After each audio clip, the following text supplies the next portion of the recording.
can feel the cold, obsidian blade against my skin, its sharpness sending chills through my spine. I grip it tightly, the weight of its history almost suffocating. They warned me about SCP-034, but it was too late to back out now. Just a little cut, I whispered to myself, glancing at the other D-Class personnel. They told me the knife could transform me, let me wear someone else's skin. I can hear their nervous chatter, but I drown it out, focusing on the task at hand. The memories of what I've witnessed haunt me, the horror in their eyes as I held the knife. "Do it!" someone shouts from the observation window. "Prove it works!" I hesitate, heart racing. I remember the reports, the pain described by test subjects, but the promise of escape, of freedom from this hell, is intoxicating. I take a deep breath, feeling the pulse in my throat as I turn to D-Class subject D432. He's been chosen as my target. "Just a little piece," I murmur, raising the knife. D432's eyes widen, realization dawning. "Wait, no!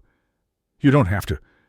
I slash the knife across his forearm. The scream that erupts from him is deafening, echoing in the sterile lab environment.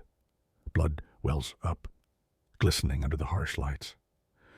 I press the piece of flesh against my own arm, the coldness of it seeping into my skin. It happens in an instant. Pain radiates through my body, a searing fire that leaves me gasping.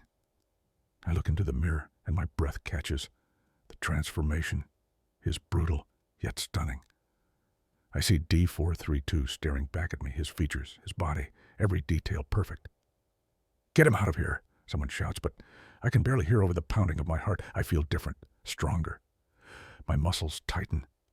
My vision sharpens. But then the agony hits again, sharper this time. I clutch my head, memories flooding in. It's overwhelming. I know his past, his fears, his dreams. They swirl together with my own. "Get him back," another voice demands. "He needs to revert." No, I want to stay like this. I look at D432, the real him, tied up, breathing heavily. I can't help but smile. I'm him now.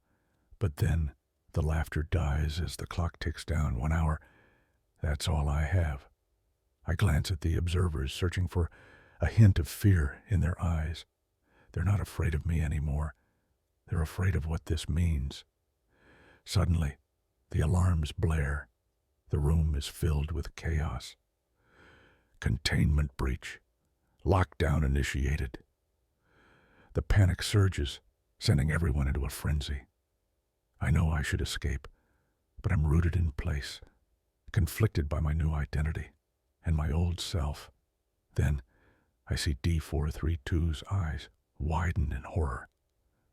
"You have to let me go. I'm not dead. I'm not dead." The realization hits me like a punch to the gut. The piece of flesh I used to transform is still alive, still connected to him. If he dies, I revert back. The observers rush forward, trying to restrain him, but it's too late. The knife drops from my hand as I feel the world spin. I'm yanked back into my own body, every ounce of pain crashing down on me. D432 gasps, and I watch in horror as he goes limp. The transformation fades, leaving me gasping for breath. "Stop!" I scream, realizing my mistake too late. But it's done. I've lost myself. I look down at the knife, the source of my torment, and in that moment, I understand the true horror of SCP-034. It doesn't just take your appearance, it takes everything. As the guards rush in, I'm left alone, no longer a man, but a shadow of what I was. The knife lies silent, its secrets buried deep within the bloodied remains of my choice.